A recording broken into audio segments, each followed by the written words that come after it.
নাবালিগ বাচ্চার জানাজায় তো যাইও না, এলান হয় না, এক দুইজন মিলে জানাজা পড়াইয়া দেয়।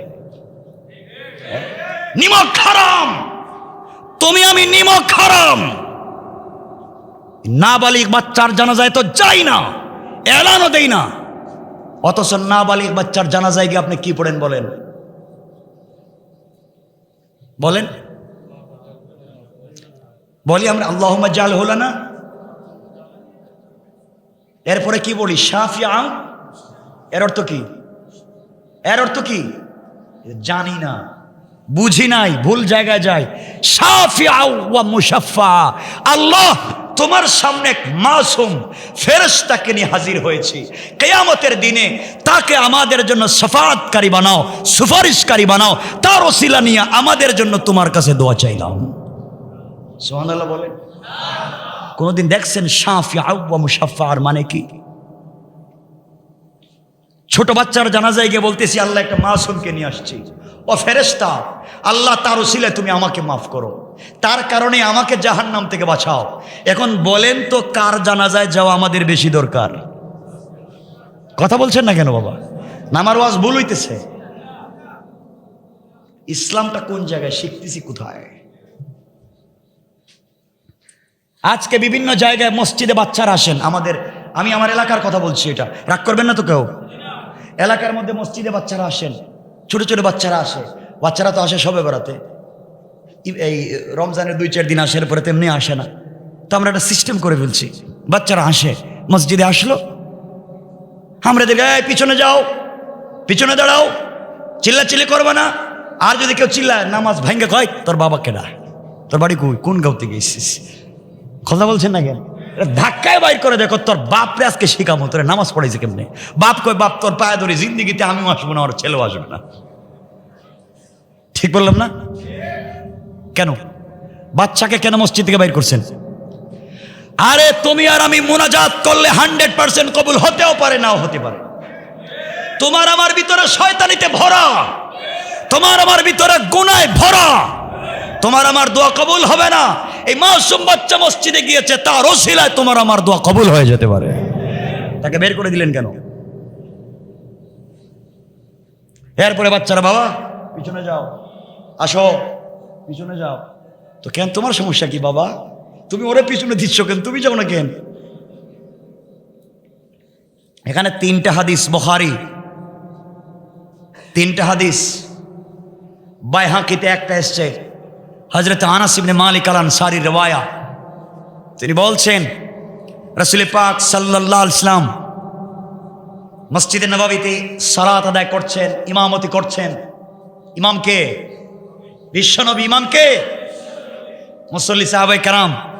আসরের সালাত হচ্ছে, রাসূল পাক আসরের সালাতের 4 নম্বর রাকাতের দ্বিতীয় সেজদায় গিয়ে উঠেন না, দীর্ঘক্ষণ সেজদা দিচ্ছেন। সাহাবায়ে কেরাম চিন্তা করলেন রাসূল কি আছেন নাকি ইন্তেকাল করেছেন, এত দেরি হচ্ছে কেন? দীর্ঘক্ষণ পরে রাসূল উঠলেন, সালাম ফিরালেন, নামাজ শেষ হলো। সাহাবায়ে কেরাম এক পর্যায়ে লম্বা কথা সংক্ষেপ করে বলে জিজ্ঞাসা করেন, ইয়া রাসূলুল্লাহ ব্যাপারটা কি, আপনি তো লম্বা সেজদা দিলেন কেন? নবীজি বলছেন সাহাবায়ে কেরাম শোনো, আমি যখন সেজদায় ছিলাম, আমার নাতি হাসান ও আমার কাঁধে উঠে বসে গেছে। মানে আমি যদি এর সরাই নামাজ থেকে উঠে, হয়তো ভয় পাইয়া জিন্দগিতে মসজিদে আসবে না। আমি চিন্তা করলাম ও থাকুক যতক্ষণ তার ভাল লাগে। জিবরিল আমিন এসে বলছেন, ইয়া রাসূলুল্লাহ আপনি ইমামতিতে আছেন, আপনার মাথার উপর হাসান বসা আছে, আল্লাহ উপরে থাইকা মুসকে মুসকে হাসতেছে। দীর্ঘক্ষণ পর্যন্ত ছিলেন এভাবে। তো কেন আপনি আমি বাচ্চাদের সাথে এটা করে কেন? বাচ্চারা মসজিদে যাবে, ইমাম সাহেবের লঙ্গি ধরে টান দিবে, গ্লাস ভাঙবে, ফ্যানের সাথে খেলাধুলা করবে, আপত্তি আছে কারো? বলেন না। সৌদি আরবের মসজিদে গিয়েছেন কেউ? তুরস্কের মসজিদে গিয়েছেন? বাচ্চারা মসজিদে খেলে। আপনারা বাচ্চাদেরকে সিনেমা হলে যাইতে বাধা দিতে পারেন না, মার্কেটে যাইতে মেয়েদেরকে বাধা দিতে পারেন না, কিন্তু মসজিদে আসতে বাধা দেন। কথা বলছেন না কেন? ওই ইসলামের কথা আমি বলছি, আমরা ভুল জায়গায় যাচ্ছি। মায়েদেরকে মার্কেটে যাইতে বাধা দিচ্ছি না, যা মন চায় তা করছে, কিন্তু মসজিদে আসতে বলি না পাক হয়ে যাব, না পাক না পাক না। কি আস কি শিখছি আমরা ইসলাম। এই জন্য আজকে এই কথাগুলোই রাসূল পাকের জিন্দেগি থেকে আমি শোনাতে চাই। আমার মুসলমান বন্ধুগণ, গভীর মনোযোগ। আল্লাহ রাব্বুল ইজ্জত ওয়াল জালাল এই দুনিয়ার জমিনে বিশ্বনবী সাল্লাল্লাহু আলাইহি ওয়াসাল্লামকে প্রেরণ করলেন দুনিয়ার মানুষের কল্যাণের জন্যে, মানুষের মানবতা প্রতিষ্ঠার জন্যে। বিশ্ব নবীকে আল্লাহ পৃথিবীতে প্রেরণ করলেন আর জানাইয়া দিলেন, বন্ধুরে তোমাকে দারোগা বানাইয়া পাঠাই নাই, দুনিয়ার জমিনে তোমাকে লাঠি হাতে দিয়া পাঠাই নাই। তোমাকে আমি বলে দিয়েছি তোমার কাজ হচ্ছে মানুষের কাছে পৌঁছে দেওয়া, আমার সত্য কথাগুলোকে পৌঁছে দাও। আর আমি আল্লাহ বলে দিয়েছি, ইন্নাকা লা তাহদি মান আহবাবতা, আপনি যাকে চাইবেন তাকে ভালোবেসে মোহাব্বত করে জান্নাতে নিতে পারবেন না, হেদায়েত দিতে পারবেন না। হেদায়েত দেওয়ার মালিক একমাত্র একচ্ছত্র অধিকার আমি আল্লাহর। সুতরাং দুনিয়ার জমিনে কার জন্য আপনি এত কষ্ট করলেন? শুনে রাখবেন মুসলমান, একদিন দেখবেন লন্ডনী বাড়ি আছে, লন্ডনী সাহেব নাই। চৌধুরী বাড়ির চৌধুরী বাড়ি আছে, চৌধুরী সাহেব নাই। খান বাড়ির খান বাড়ি আছে, খান সাহেব নাই। আপনি চিন্তা করতে পারলেন না একদিন এই দুনিয়ার জমিনে আপনার বাড়ি থাকবে, থাকবেন না আপনি। এই দুনিয়ার জমিনে আপনি থাকবেন না।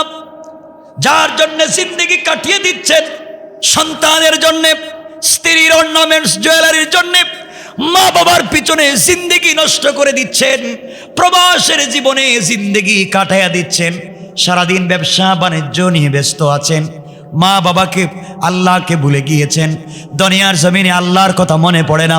যুবক তোমাদেরকে বলছি শোনো, অনেক যুবক আছো প্রেম করো, আছে না? কথা বলেন, প্রেম করে। যুবক তোমাকে বলছি, তুমি যার সঙ্গে প্রেম করো হয়তো তার চামড়াটা স্টাইলিস্ট, অনেক ডিজাইন করা, এক্সট্রা অর্ডিনারি করা, কবে স্মার্ট একটা চাহনি তার চেহারা। যুবক তুমি জানতে পারো নাই ওই মেয়েটা যদি ইন্তেকাল করে 32 ঘন্টা যাওয়া লাগবে না, এর আগে তার চামড়া থেকে বের হয়ে যাবে পোকা। আমি বোনদেরকে বলছি শোনো রে বোন, তুমি যেই যুবকের প্রেমে পড়েছ, যার জন্য জিন্দেগি নষ্ট করে দিচ্ছ, তুমি জানো না ভুল জায়গায় প্রেম করেছো। এই যুবক একদিন তোমাকে হয়তো ভুলে যেতে পারে, ইন্তেকাল করবে, তোমাকে মনে রাখবে না, মোবাইল চেঞ্জ করবে, অন্য সিম দিয়ে অন্য কারো সঙ্গে কথা বলবে। আল্লাহ রাব্বুল ইজ্জত ওয়াল জালাল বলেছেন, গোলাম রে তোমরাও ভালোবাসো, আমি আল্লাহ ভালোবাসি। আমি আল্লাহ ভালোবেসে এত বেশি ভালোবাসতে শিখেছি, 1 লক্ষ বার গুনাহ করবার পরে গোলাম যদি তওবা করো, আমি আল্লাহ তোমাকে মাফের ওয়াদা দিলাম। কিন্তু আজকে সে রবকে চিনি না, আজকে আমরা সেই রবকে চিনি না। আমার বন্ধুগণ বলতে চাই শোনো, আজকে যখন আমরা নামাজ শুরু করি, আল্লাহর কাছে জমিন বলে, আল্লাহ এই জমিনটা ভেঙে দেই। ইদা জুলজিলাতিল আরদু জিলজালাহা, আল্লাহ জমিনে বসে তোমার নাফরমানি করে, জমিনে বসে অন্যায় করে, জমিনে বসে হারাম খায়, জমিনে বসে সুদ খায়, জমিনে বসে ব্যভিচার করে, জমিনে বসে মিথ্যা কথা বলে, গীবত শিকায়াত করে, চুরি করে, অন্যায় করে। আল্লাহ তুমি বলো জমিনকে ভেঙে দেই। আল্লাহ বলেন জমিন ভাঙ্গিস না, থাম। আসমান বলে ইদাস সামাউন শাক্কাত, আল্লাহ আসমান কি ভেঙে দেব, আল্লাহকে ভাঙ্গিস না। ইসরাফিলকে আল্লাহ আমি কি সিংহায় ফুঁক দিব, গোটা দুনিয়াকে ভেঙে চুরে চোরমার করে দিব। আল্লাহ বলে ভাঙ্গিস না, আমি চাই যেন জমিটা টিকে থাকে। আল্লাহ কেন? আল্লাহ বলছেন কটালপুরের কিছু যুবক আর যুবতী আছে যারা গভীর রাত্রে আমি আল্লাহর সেজদায় পড়ে যায়, পায়ে পড়ে যায়, তাদের সেজদার কারণে আমি আল্লাহ জমিনকে আটকায় রেখে দিস। মানুষ যখন সেজদায় পড়ে যায়, হযরতে মূসা আলাইহিস সালাতু সালাম যখন গিয়েছিলেন তুর পাহাড়ে আল্লাহর সঙ্গে কথা বলতে, আল্লাহকে বলছিলেন আল্লাহ তুমি বলো তো তুমি কই আর আমি কই। আল্লাহ বলছেন মূসা তুমি বলো তুমি কোথায় আমি কোথায়। মূসা বলছেন আল্লাহ আমি তো এই যে তুর পাহাড়ের নিচে, আপনি মনে হয় তুর পাহাড়ের উপরে আছেন। আল্লাহ বলছেন মূসা না রে, তোমার থেকে লক্ষ লক্ষ মাইল দূরে আমি, আর মধ্যখানে 70,000 নূরের পর্দা। এই আলাদা আলাদা জায়গা থেকে কথা বলতেছে, তুমি আমার আওয়াজ শুনতেছো। মুসা বলছেন আল্লাহ তাআলা, তাহলে কি এমন একটা দিন পৃথিবীতে আসবে যেই দিন তুমি সামনাসামনি কারোর সাথে কথা বলবে? আল্লাহ বলছেন হ্যাঁ, অবশ্যই কথা বলবো। যখন আমি কথা বলবো তাদেরকে ডাইকা তুর পাহাড়ে আনবো না। আমার গোলাম যখন সেজদায় পড়ে যায়, আমি আরশে আজিমে থাকি না, সেজদার জায়গায় হাজির হয়ে যায়।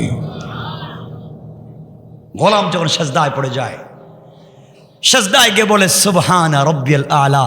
গোলাম যখন পড়ে সুবহান, আল্লাহ বলেন ও ফেরেশতারা, আমার গোলাম সেজদায় গিয়ে কি বলছে?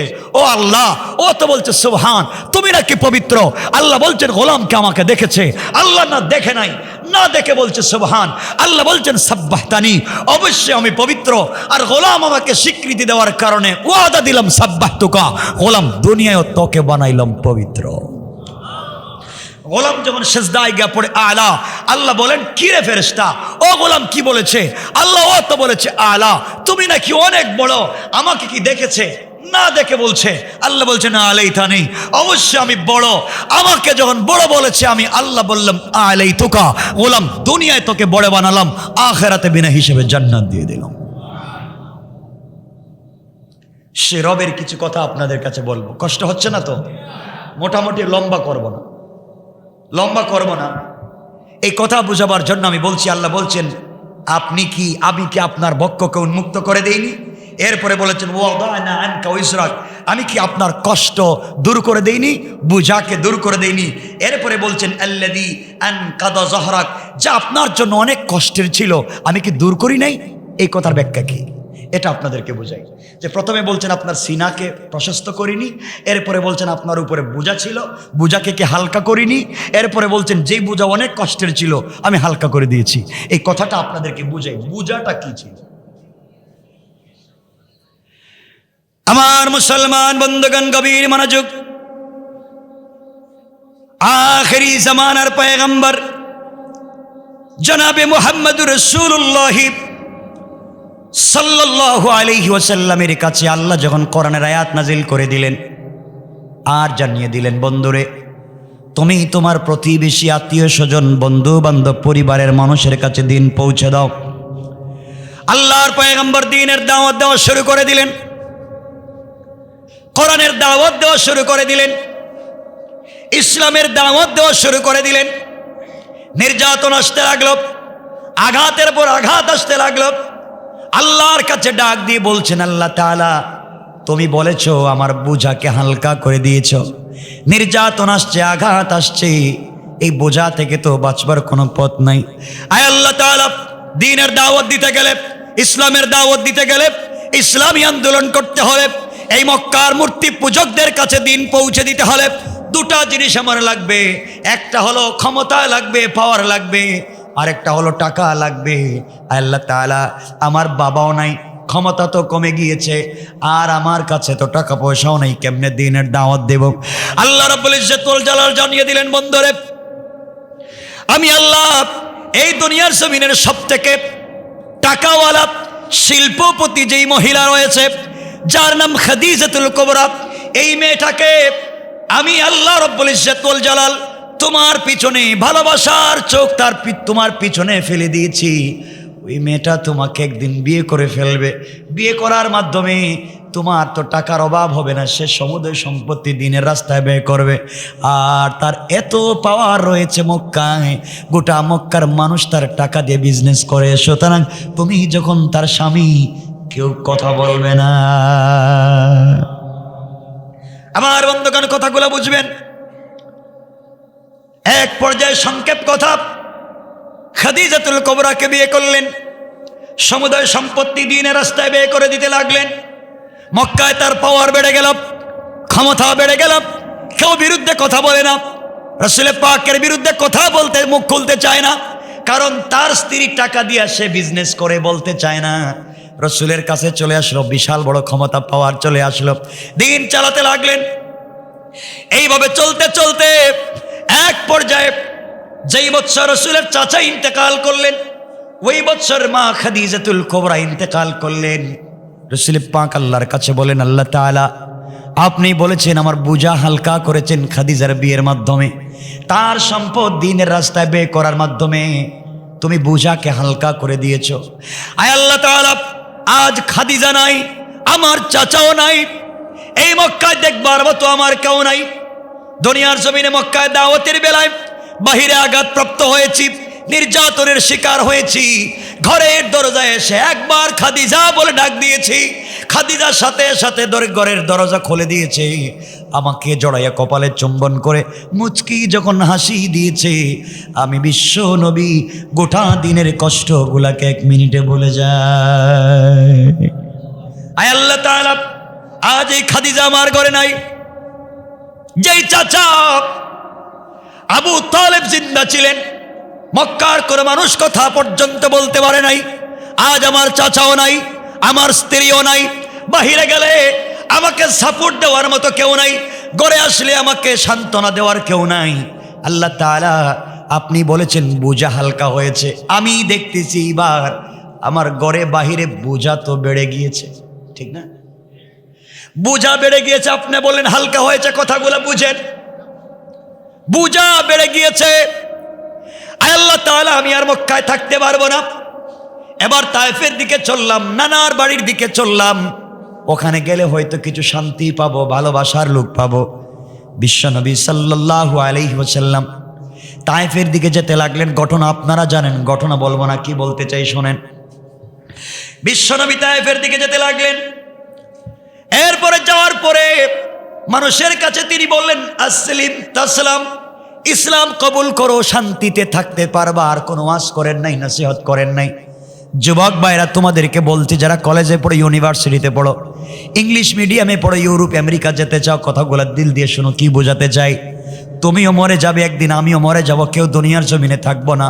কিন্তু আল্লাহ তাআলা বলে দিয়েছেন, গোলাম রে, দুনিয়ার জমিন থেকে বিদায় নিয়ে আসবার আগে তুমি জানো আমি কেন কোরআন দিয়েছি, কেন বিশ্ব নবীকে তোমাদের কাছে প্রমোট করেছি, কেন বিশ্ব নবীকে নির্যাতনের শিকার হতে দিলাম, বুঝে আসো। আমার মুসলমান বন্ধুগণ, এক পর্যায়ে বিশ্ব নবী তায়েফে গেলেন। আমার নবী শুধু দ্বীনের দাওয়াত দিলেন, মানুষটাকে নির্যাতন করলো, আঘাত করলো, রক্তাক্ত করলো। তায়েফের 3 জায়গায় রাসূলের বডির থেকে রক্ত পড়েছে, এখনো দাগ দেয়া আছে। আমার বন্ধুগণ, এমন জায়গায় বিশ্বনবী অজ্ঞান হয়ে পড়ে গেলেন। রশ্মি দিয়ে হাত পা বেঁধে তাকে পাগল পাগল বলে টানা হেঁচড়া করা হলো। এরপরেও বিশ্বনবী দিন ছেড়ে দেন নাই। আজকেও মুসলমানদের উপরে নির্যাতন আসতে পারে, বুলেট আসতে পারে, জেল জুলুম হতে পারে, কোরআন থেকে সরানো যাবে না। আমার বন্ধুগণ, কথাগুলো শোনেন। আল্লাহ রাব্বুল ইজ্জত ওয়াল জালাল বলেছেন, কাফেররা কৌশল করবে দিন মুছে দেওয়ার জন্য, কাফেররা কৌশল করবে ইসলামকে মুছে দেওয়ার জন্য, মাদ্রাসা বন্ধ করে দেওয়ার জন্য। আল্লাহ রাব্বুল ইজ্জত ওয়াল জালাল কোরআনে কারীমের ভিতরে বললেন, ওয়া মাকারু ওয়া মাকারাল্লাহ ওয়াল্লাহু খায়রুল মাকিরিন। আল্লাহ রাব্বুল ইজ্জত ওয়াল জালাল বললেন, কাফেররা কৌশল করে দুনিয়ার জমিন থেকে দিনকে মুছে দেওয়ার জন্য, কিন্তু তারা জানে না আমি আল্লাহর কৌশল কেমন। ওরা তো বুঝে নাই আমি আল্লাহর কৌশল এত বড় দুনিয়ার মানুষ বুঝতে পারে নাই। এই জায়গার মধ্যে একটা কথা বলে দেই আমার বন্ধুদের, একটা কথা বলে দিই, আল্লাহর কৌশল কেমন। আপনারা ঘটনা জানেন, শুধু কৌশল বুঝাবার জন্য 2 মিনিটে বলতে চাই। আল্লাহর পয়গম্বর যেদিন মক্কা থেকে মদিনায় চলে যাবেন হিজরত করে, আল্লাহ বললেন, বন্ধুরে গভীর রাত্রে বের হয়ে যাও। বিশ্বনবী ঘুম থেকে উঠে বলেন, আল্লাহ তাআলা আলীকে শোয়া দিয়েছি, আমি ঘর থেকে বের হব।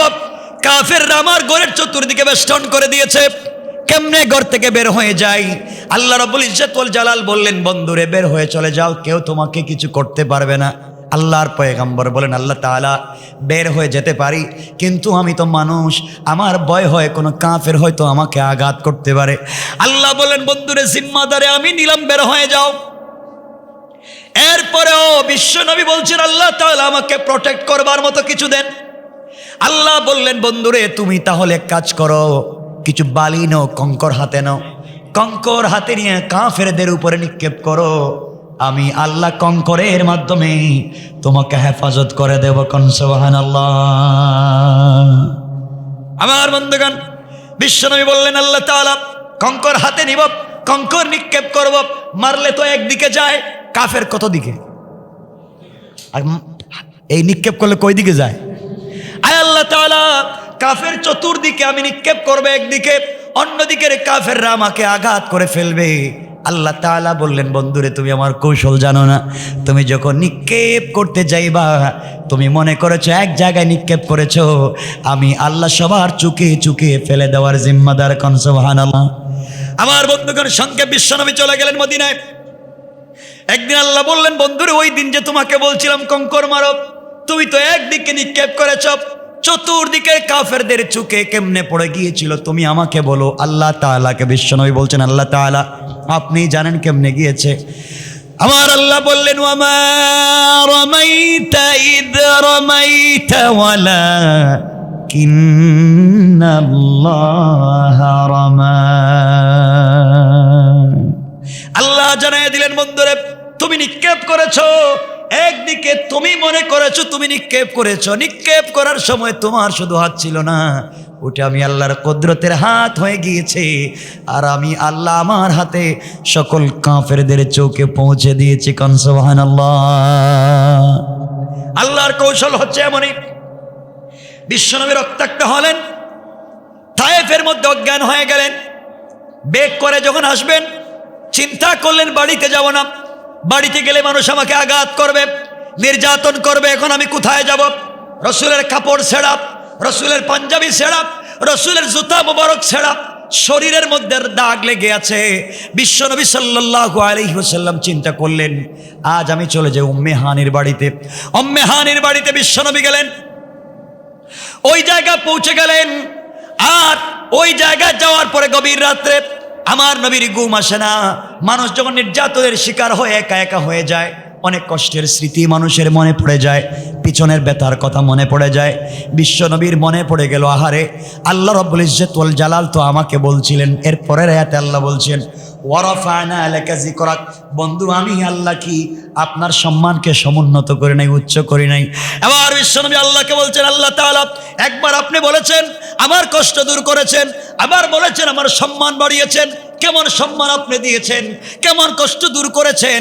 আমার চাচা মারা গিয়েছে, আমার স্ত্রী মারা গিয়েছে, তায়েফে যাওয়ার পরে আমি নির্যাতনের শিকার হয়েছি, সম্মান বলতে আমার কিছু নাই, মর্যাদা বলতে কিছু নাই।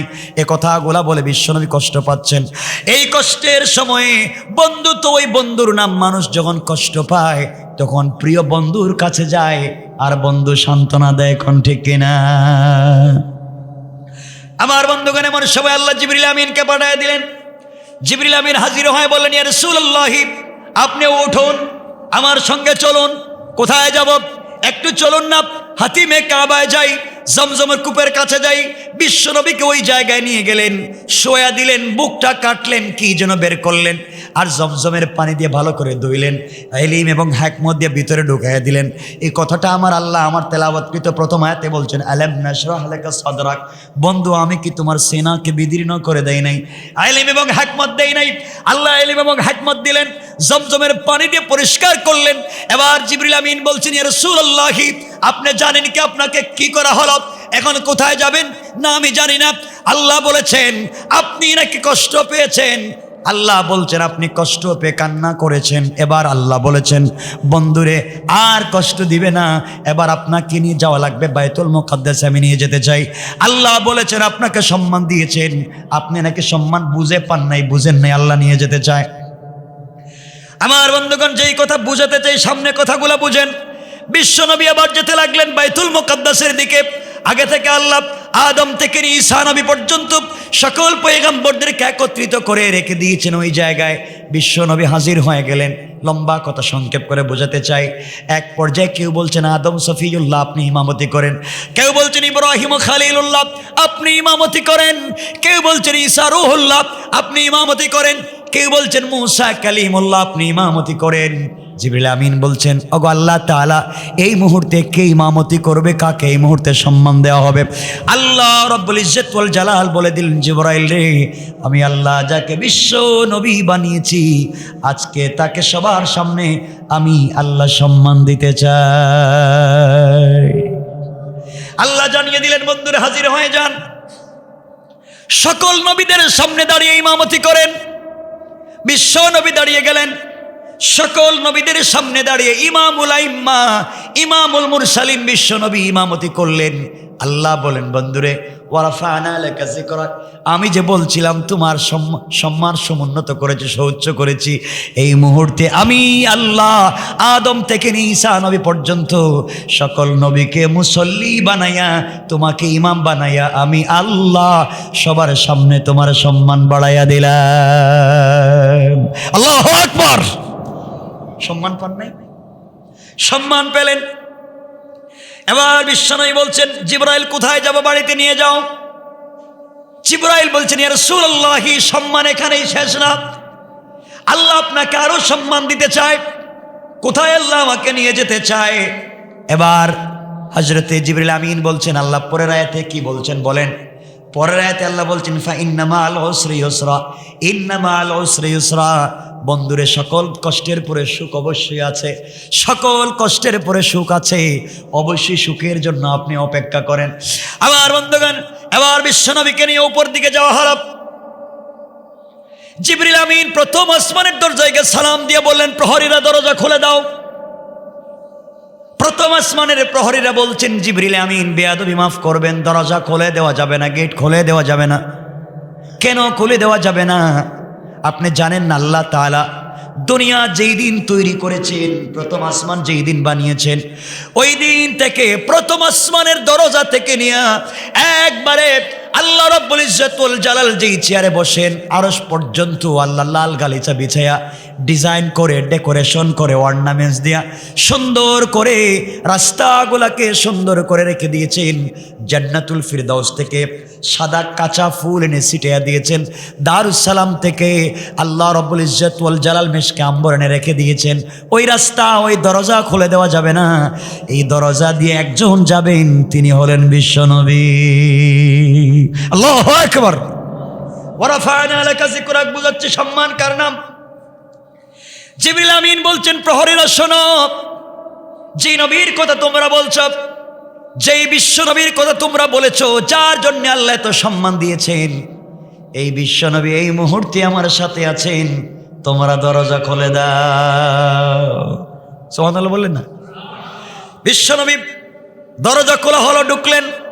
ঢোকার পরে বিশ্বনবী মুসকি মুসকি হাসতেছেন। তার চেহারা হাসলে টুল পড়ে যায়, ওই জায়গা লাল হয়ে যায়, লম্বা কপালটা ঘামট্ট হয়ে যায়। এবার বিশ্বনবী হাসতে শুরু করলেন। জিবরিল আমিন বলছেন, ইয়া রাসূলুল্লাহ, আপনি হাসেন কেন, কি হয়েছে? এবার জিবরাইল বললেন, জিবরাইলকে বিশ্বনবী বলছেন, জিবরাইল, আমি এই জন্য হাসছি, আল্লাহ আমাকে এত সম্মান দিবেন, এত ভালোবাসবেন জানি না।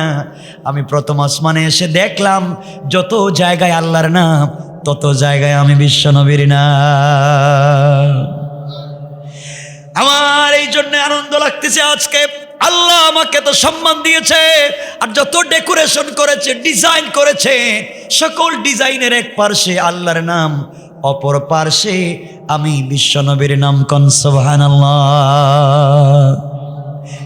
এবার চলতে লাগলেন বিশ্বনবী। মধ্যখানের ঘটনা বুঝাতে চাই না, উপরে উঠতে লাগলেন, সকল আসমান পার হয়ে চলে গেলেন। আল্লাহ রাসূল সাল্লাল্লাহু আলাইহি ওয়াসাল্লাম এবার জান্নাতুল ফিরদাউসে পৌঁছে গেলেন। জান্নাতুল ফিরদাউসে পৌঁছে এবার নবীজি শুনেন কে যেন কোরআন তেলাওয়াত করতেছে। সুবহানাল্লাহ বলবেন। জিবরিল আমিন জিজ্ঞেস করলেন, জিবরিল আমিনকে বিশ্বনবী জিজ্ঞেস করলেন, জিবরাইল বলো, আমি আসার আগে জান্নাতে কেউ আসে নাই, বলো এই জায়গায় কোরআন তেলাওয়াত করে কে? জিবরাইল জবাব দিলেন, ইয়া রাসূলুল্লাহ, আপনি দেখেন কে তেলাওয়াত করতেছে, তেলাওয়াত শোনেন। নবীজি কান পেতে তেলাওয়াত শুনলেন। সাহাবীর নাম হারিসা ইবনে নুমান। আখরাজান নাসাই মিন তরিক যুহরি আন উরওয়াতান আয়েশা রাদিয়াল্লাহু তাআলা আনহা قالت قال رسول الله صلى الله عليه وسلم دخلت الجنة فسمعت قراءة فقلت من هذا فقيل حارثة بن نعمان فقال رسول الله صلى الله عليه وسلم কাযালিকুমুল বিররু ওয়া কানা বিররুম বিউম্মিহি। আমার বন্ধুগণ, জিবরিল আমিনকে বিশ্বনবী বলছেন, জিবরাইল, অত হারিসা ইবনে নুমান আমার গরীব সাহাবী, ছোট্ট মানুষ, ক্ষেত খামার করে, তার তেলাওয়াত কেমনে জান্নাতে আসলো? জিবরিল আমিন জবাব দিলেন, ইয়া রাসূলুল্লাহ, হারিসা ইবনে নোমান গত কল্ল রজনীতে মায়ের খিদমত করেছে, মাতার খিদমতের উপরে সন্তুষ্ট হয়ে আল্লাহর দরবারে দুইটা হাত উঠে দোয়া করেছেন। আল্লাহ তাআলা তার দোয়াকে কবুল করেনি। হারিসা দুনিয়ায় জিন্দা থাকা অবস্থায় তার কোরআনের তেলাওয়াতকে জান্নাতে পৌঁছে দিয়েছেন। কোন সুবহানাল্লাহ। আমার বন্ধুগণ, বিশ্বনবী আরো সামনে গেলেন, জিবরিল আমিনকে বলছেন, বলো আবু বকরের বাড়ি কোনটা, ওমরের বাড়ি কোনটা। সব দেখলেন, হঠাৎ করে শুনেন জান্নাতের ভিতরে কে হেঁটে যায়। এবার বলছেন, জিবরাইল তুমি বলো জান্নাতের ভিতরে কে হেঁটে যায়, আমি আসার আগে কে কেউ এসেছে। জিবরিল আমিন বলছেন, ইয়া রাসূলুল্লাহ, আপনি ট্রাই করেন, আপনি ফলো করেন, কে হেঁটে যায় আপনি লক্ষ্য করেন। জিবরিল আমিনকে বিশ্বনবী কথা বলবার পরে নবীজি লক্ষ্য করে দেখেন সে আর কেউ না, রসুলের কালো সাহাবী হজরতে বেলালের পায়ের আওয়াজ শোনা যায়। বিশ্বনবী চিৎকার করে বলছেন, জিবরাইল আমি আসার আগে এই জায়গায় কাঠ কেমনে বেলালের পায়ের আওয়াজ আসলো। জিবরিল আমিন জবাব দিচ্ছেন, ইয়া রাসূলুল্লাহ, বেলাল আল্লাহর কাছে দোয়া করেছে, আল্লাহ তাআলা এই দুনিয়ার জমিনে যেই নবীর জন্য এত কষ্ট করেছি, এই নবীকে কোথাও যেন একা একা যেতে না হয়, আমাকে নিয়ে যেতে যেন পারে। জান্নাতে যদি যে আমাকে যেন নিয়ে যায়, কোথাও গেলে যেন আমাকে না রেখে যায়। আল্লাহ তাআলা বেলালের দোয়াকে এত কবুল করেছেন। ইথিওপিয়া যার বাড়ি, নাকের সেন্টার ঠিক নাই, ঠোঁট মোটা, পাও ফাড়া। ইথিওপিয়া যার বাড়ি, চোখগুলা ছোট ছোট, কালো মানুষ, এমন একটা লোক আল্লাহ এতটুকুন ভালোবেসে ফেলেছেন, দুনিয়ার জমিনে জিন্দা, কিন্তু আল্লাহ তাআলা তার পায়ের হাঁটার আওয়াজকে কোট করে রেকর্ড করে জান্নাতের ভিতরে রেখে দিয়েছেন। কোন সুবহানাল্লাহ। এবার নবীজি উঠতে লাগলেন উপরে, উঠতে উঠতে চলে গেলেন সিদরাতুল মুনতাহায়। সিদরাতুল মুনতাহায় যাওয়ার পরে আমার নবী এবার গেলেন, একবারে গিয়ে দেখেন সিদরাতুল মুনতাহা, সিদরাতুন বড়ই গাছ, কুল গাছ, ইন্তেহা মানে শেষ, মুনতাহা শেষ প্রান্তরের। ওই জায়গায় যাওয়ার পরে রাসূল তাকায় দেখেন বড়ই ধরে আছে, এক একটা বড়ই মটকার মতো বড় বড়, আর এক একটা পাতা হাতির কানের মতো মোটা মোটা। আমার বন্ধুগণ, বিশ্বনবী ওই জায়গায় গিয়ে তো জুড়ে জুড়ে হাসতেছেন, যেন তার সামনের দাঁত বের হয়ে যায়। জিবরিল আমিন বলছেন, রাসূলুল্লাহ এবার হাসেন কেন? বিশ্বনবী বলছেন, জিবরাইল হাসি এই জন্য, ওখানে আইসা দেখি এত কম দেখলাম বিল্ডিং আল্লাহ তৈরি করেছেন, জান্নাতের গেট তৈরি করেছেন আমার নাম দেয়া, আর সিদরাতুল মুনতাহায় এসে দেখি বড়ই গাছের পাতায় পাতায় আমার নাম লিখে দিয়েছেন। আল্লাহু আকবার। ওয়ারাফা'না লাকা যিকরাক। বন্ধু, তোমাকে তো সম্মান দিয়েছি আমি। সম্মান দিয়েছেন কে? কথা বলেন, কে দিয়েছেন? এতগুলা বিশ্বনবী দেখলেন।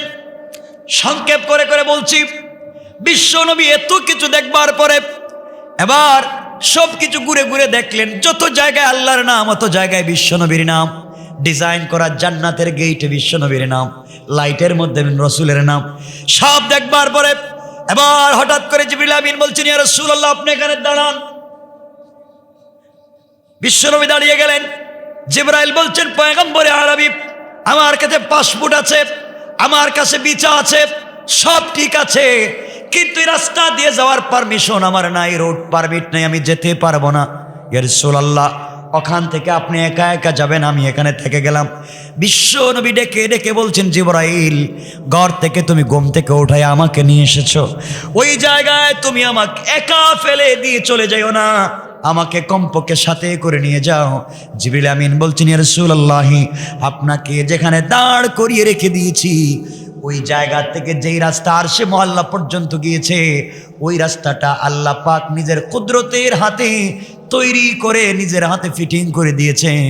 ওই জায়গায় আমি যেতে পারবো না, ওই রাস্তা দিয়ে যাবেন কেবলমাত্র আপনি। কোন সুবহানাল্লাহ।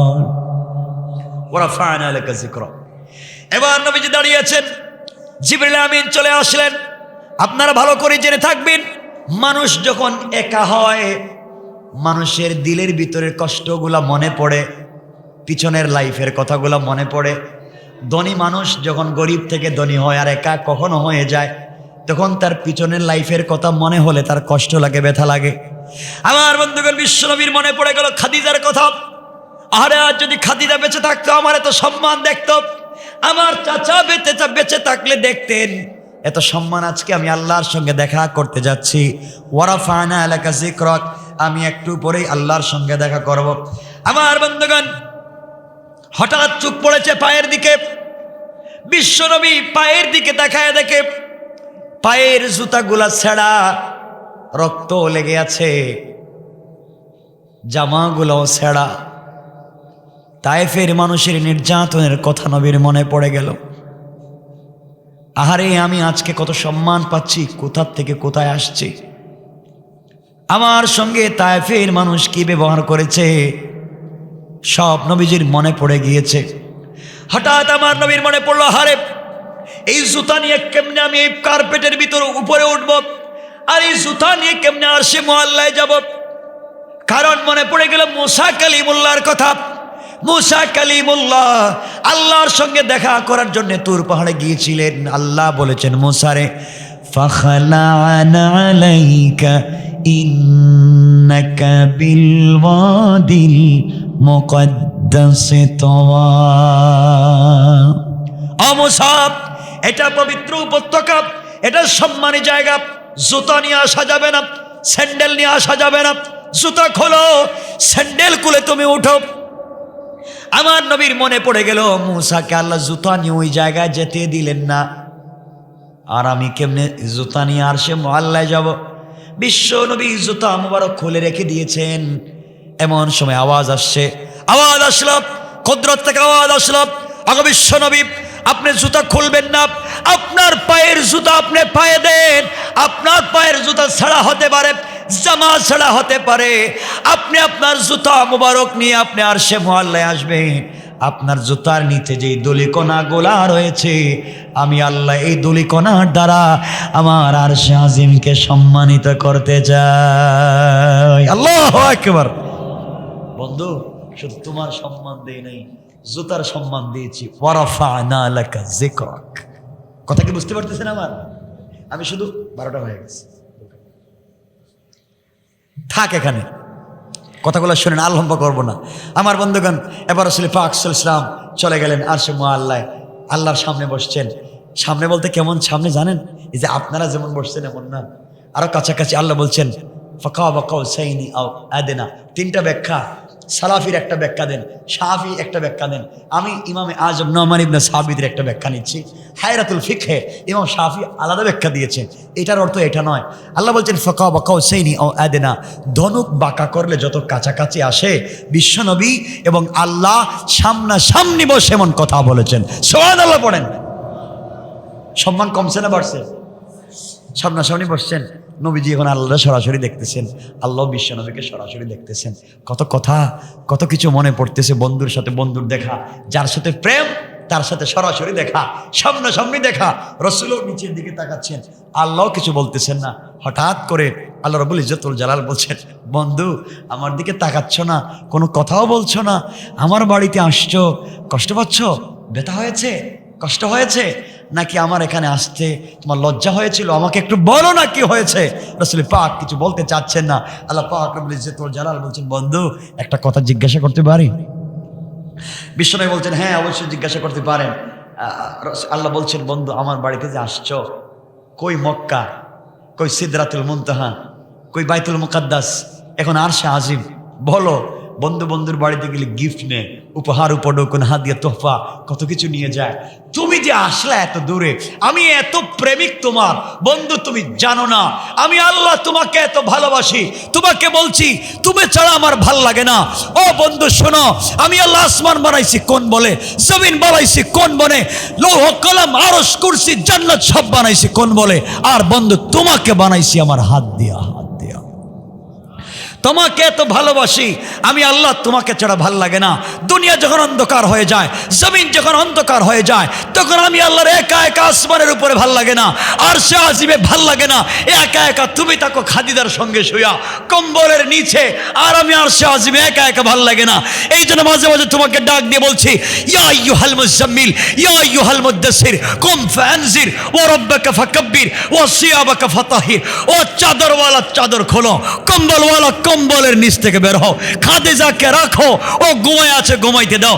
আমি আল্লাহর আর ভাল লাগে না, তোমার দরজায় হাজির হয়ে গেছি, কিছু কথা বলতে চাই। কথা, আমি তো সেই রব, তোমার সাথে কথা বলার জন্য পাগল হয়ে ওখানে যাই। আর আজকে আমার বাড়িতে আসছো, কথা বলতেছো না কেন? কি আনছো কও? চিপস, পটেটো, বিস্কিট না মিষ্টি? রাসূল পাক বলছেন, আল্লাহ তাআলা, আমি বলছি বাইহাকির রিওয়ায়াত, মনে রাখবেন। রাসূল পাক বলছেন, আল্লাহ তাআলা কি মনে করছেন আপনি আমাকে? আমি কি একবারে বোকা? আপনি আমাকে হিকমত দিয়েছেন, আমি বোকা না, অবশ্যই হাদিয়া নিয়ে এসেছি। কি আসছো, দাও আমাকে কিছু হাদিয়া দাও। আমার নবী বলছেন, আল্লাহ হাদিয়া নেন, আত্তাহিয়াতু লিল্লাহি ওয়াসসালাওয়াতু ওয়াত-তাইয়্যিবাত। আল্লাহ যত সালাত, যত সালাম, যত পবিত্রতা সব আজকে আপনাকে আমি উৎসর্গ করে দিলাম, হাদিয়া করে দিলাম। সুবহানাল্লাহ। আল্লাহ খুশি না বেজার হবে? কথা বলছেন না কেন? খুশি। আল্লাহ বলছেন, বন্ধু আমি মহা খুশি, সব আমার জন্য। আসসালামু আলাইকা আইয়ুহান নবিয়্যু, ইয়া নবী না, আসসালামু আলাইকা আইয়ুহান নবিয়্যু, সালাম আমার পক্ষ থেকে রাসূল সালাম গ্রহণ করেন। সুবহানাল্লাহ বলেন। ওয়া রাফা'না লাকা যিকরাক, আল্লাহ নিজে সালাম দিচ্ছেন। নবীজি সালাম পাওয়ার পরে জবাব দেওয়ার কথা না? কথা বলছেন না কেন? আমি জানি আপনাদের কষ্ট হচ্ছে, আমি রেখে দিব এখন কয়েক মিনিট। না না, কথা শোনেন না, এমনি লাস্টে এসছি, আমি আসছি এখানে কথা বলার জন্য। ওই যে দোয়া নিচ্ছি আপনাদের কাছ থেকে, বাইরে অনেক কষ্ট দিয়েছি, কতবার যে টেলিফোন করেছেন, কত কিছু বলেছি। শোনেন, যে কথা বলতে চাই, সালাম দিয়েছেন কে? সবাই বলতে হবে। উত্তর দিবেন তো বিশ্বনবী।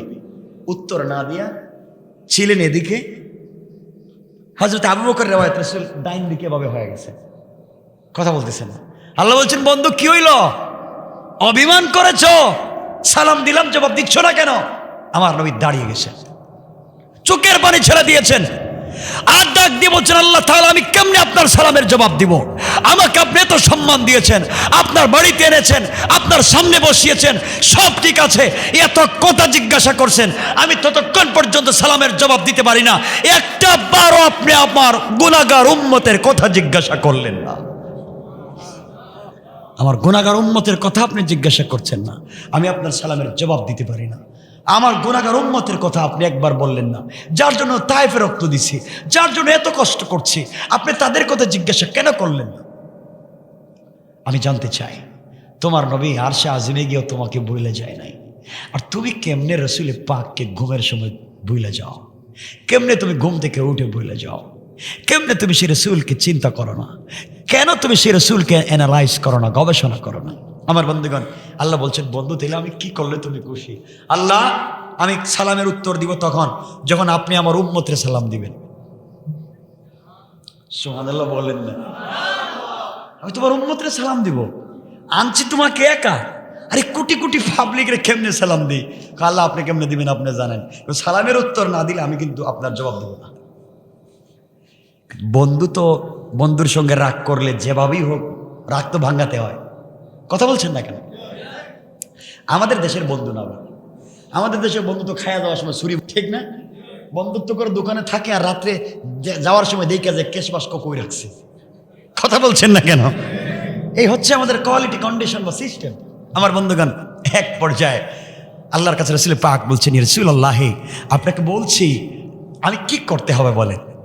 রাসূল বলছেন, আপনি আমার উম্মতকে সালাম দেন। আল্লাহ বলছেন, তাহলে সবাইকে সালাম দিলাম, নেন সবার জন্য সালাম। রাসূল বলছেন, কি সালাম দিলেন? দিলাম তো। আল্লাহ এটা হবে না, আমারা যেভাবে সামনাসামনি দিছেন আমার উম্মতরে এভাবে সামনাসামনি দিতে। সুবহানাল্লাহ বলেন না? কি পাওয়ার, কি সম্মান, কি! তাইলে কি আমি সালাম দেওয়ার জন্য এখন বাড়ি বাড়ি যাবো? একদিন কটালপুর, একদিন মগলবাজার, একদিন ভেঞ্চগঞ্জ, ঘরে ঘরে গিয়ে সালাম দিব? কেমনে দিবেন আপনি জানি না, কিন্তু সালাম সরাসরি দিতে হবে, নচেত সালামের জবাব আপনাকেও দিব না। মহা বিপদ। আল্লাহ বলছেন বন্ধু তাইলে কি করা যায়? আপনি বলেন, সমাধানটা আপনি বের করেন। আল্লাহ বলছেন বন্ধু কথা দিলাম, তোমার উম্মত যখন জান্নাতে যাবে, ওই জান্নাতে আমি আল্লাহ দারুস সালামের গেইটে থাকবো দাঁড়াইয়া, আর তোমার উম্মত থাকবে বসা চেয়ারে। এক একটা চেয়ার জমিন থেকে আসমান পর্যন্ত উঁচা, এই চেয়ারে বসে থাকবে তোমার উম্মত, আমি আল্লাহ থাকবো দাঁড়াইয়া। দাঁড়াইয়া দাঁড়াইয়া তোমার উম্মতকে সালামের ওয়াদা দিলাম। সুবহানাল্লাহ পড়েন।